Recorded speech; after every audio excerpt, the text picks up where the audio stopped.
Taking a look at some of our Alaska stories for this Wednesday, July 26th, 2017. The Fairbanks City Council voted on Monday to put a property tax hike up to the voters.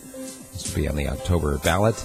If approved, it's expected to generate about $1.7 million a year for the city budget. It will come at a cost of an extra $60-some per year for the average homeowner. And, well, actually per $100,000 of assessed value. And this is in addition to a hike in the property rates because of the amount that the city has to pay to take care of a chemical that got spilled into the water supply.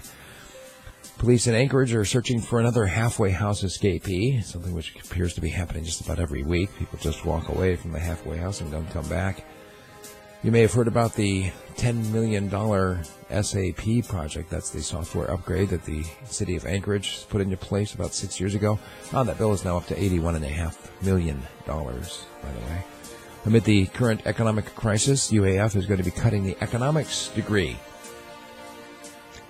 And some Mat-Su communities could see their sales tax double, as the Mat-Su borough is now considering enacting a sales tax for the entire borough, which means that the local cities would still have their own sales tax plus a borough sales tax.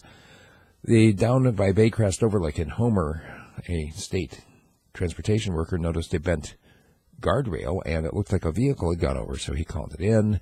They come out and take a look at it, lowered ropes down. They found a pickup truck whose cab had been torn off after it had rolled down, and so they started looking for a body and looking for somebody, whatever happened.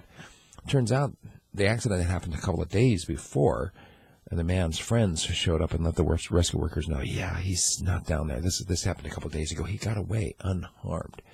Fellow just went off the edge of the cliff, rolled the truck enough to tear the cab off, and he walked away unscathed.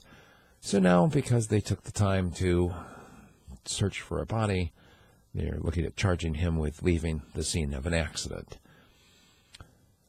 The medical center in the Mat-Su has submitted what they call a certificate of need to prove to the state that they actually do need additional beds to treat opioid addiction and other mental health issues, as they're calling it. And down in the Kenai area, as the dipnet season continues, the Kenai Fire has responded to fewer boat accidents so far this dipnet season. There's only 1 week left. Attorney General's office is warning of a door-to-door paving scam. This is happening primarily in Anchorage. People come up door to door and say, hey, look, we're a construction company. We have some leftover paving materials. We could pave it, whatever, for XYZ price. What ends up happening is that they do shoddy work, and then they come back and they tell the homeowner that it cost twice as much as they had previously agreed upon. You have rights. As a consumer, you do not have to pay what they say, and you can have that promise in writing, even if it's an oral contract. Even if it's just a negotiated price, you can get it in writing, and they urge you to do so because this kind of thing does happen.